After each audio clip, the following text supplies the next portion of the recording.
Dokumen strategi internal yang bocor dari kantor eksekutif Vladimir Putin menjabarkan rencana terperinci tentang bagaimana Rusia berencana untuk mengambil kendali penuh atas Belarusia. Mengutip Yahoo News, dokumen tersebut menguraikan secara rinci aneksasi yang dilakukan secara perlahan di sektor politik, ekonomi dan militer oleh Rusia. Menurut dokumen yang dikeluarkan pada musim gugur 2021, tujuan akhirnya adalah pembentukan apa yang disebut Negara Persatuan Rusia dan Belarus paling lambat tahun 2030. Segala sesuatu yang terlibat dalam penggabungan kedua negara telah dipertimbangkan. Pertama, harmonisasi hukum Belarusia dengan hukum Federasi Rusia. Kedua, kebijakan luar negeri dan pertahanan yang terkoordinasi serta kerja sama perdagangan dan ekonomi berdasarkan prioritas kepentingan Rusia. Ketiga, memastikan pengaruh dominan Federasi Rusia di bidang sosial politik, perdagangan ekonomi, ilmiah pendidikan dan budaya informasi.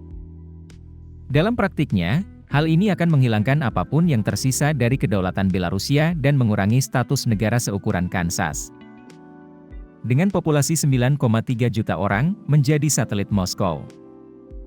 Hal itu akan menempatkan Belarusia pada belas kasihan prioritas Kremlin, baik di bidang pertanian, industri, spionase, atau perang.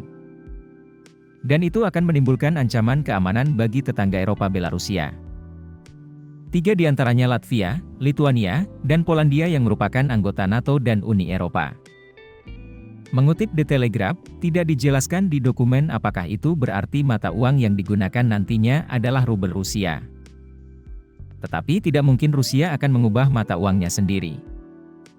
Rencana Union State, yang pertama kali disusun pada tahun 1999, ditunda sampai Belarusia meminta harga diskon untuk minyak Rusia. Kremlin setuju untuk menurunkan harganya dengan imbalan konsesi politik yang secara efektif memulai pengambil alihan yang perlahan tapi pasti. Putin perlahan-lahan dapat menggunakan lebih banyak kendali atas Minsk karena posisi Lukashenko yang tidak stabil di dalam negeri. Pada tahun 2021, pemimpin Rusia mendukung mitranya dalam mempertahankan kekuasaan.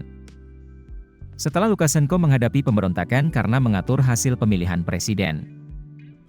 Pasangan ini sekarang berada di jalur yang tepat untuk menyelesaikan perjanjian integrasi politik pada tahun 2025.